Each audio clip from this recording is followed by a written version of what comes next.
So I heard you're familiar with my story. The whole Game of Thrones thing. I have to say, it's strange talking to someone from another world about it. Like hearing people gossip about your life in a tavern. Except they know everything that happened. I've seen stranger things.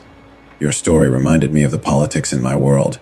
Kings fighting over crowns while monsters gather in the shadows. Everyone scheming for power while ignoring the real threats. The White Walkers in your case sounds familiar.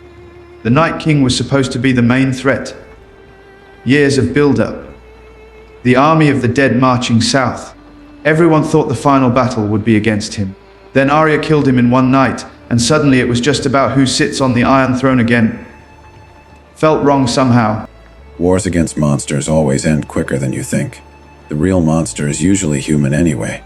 But from what I heard, people were angry about how your story ended. About who became king. About what happened to you and Daenerys, that true? Daenerys burned King's Landing, innocent people, children. I loved her, but I killed her to stop it. Then I got sent back to the Night's Watch, even though there was no Night King left to fight against. My brother Bran became king because he had the best story apparently. Yeah, people were angry. Bran, the kid who can see everything through time. They made him king because of his story, not because he could actually rule or had proven himself.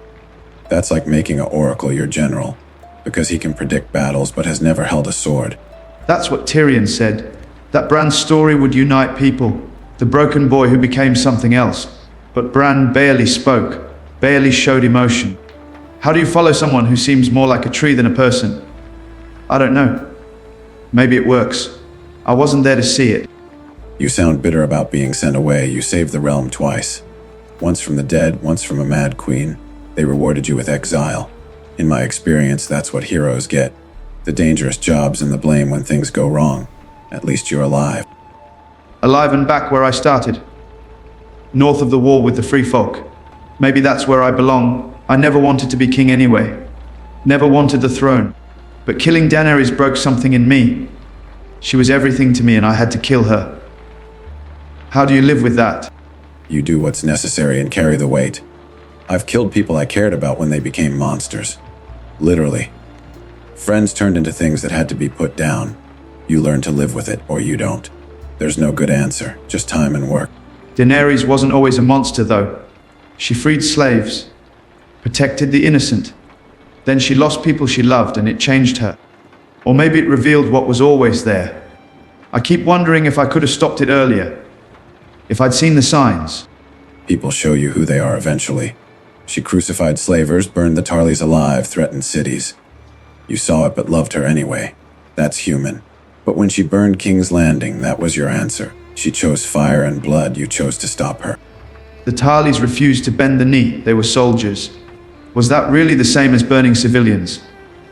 I defended her then, said she was being strong, not cruel. Looking back, maybe I was wrong. Maybe every act of fire was leading to King's Landing, and I was just blind to it. Probably both.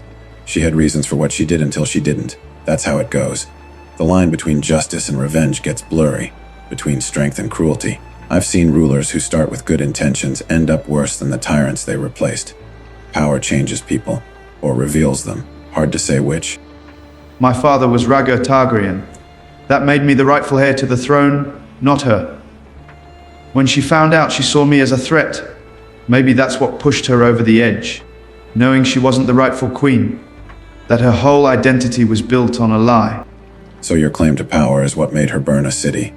That's giving yourself too much blame. She had dragons and armies. She chose to use them that way. You didn't force her hand, you just existed. If someone commits murder because you're in their way, that's on them, not you. But I could have bent the knee to her, publicly given up my claim, let her be queen. Maybe that would have been enough. Instead, I kept saying I didn't want it, which isn't the same as giving it away. Pride and honor, always my weakness, just like Ned Stark. Ned Stark lost his head for honor. You kept yours but lost everything else.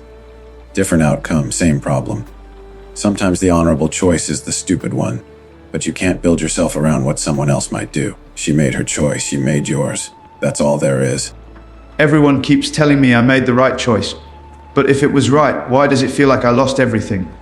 Daenerys is dead. I'm exiled. My family scattered. The realm I saved doesn't want me. What was the point of any of it? The point is people are alive who would be dead. King's Landing wasn't completely destroyed. Your sisters survived. Sometimes that's enough. Heroes don't get happy endings. They get to keep going. You're alive. You're free north of the wall, and you stopped a tyrant. Could be worse.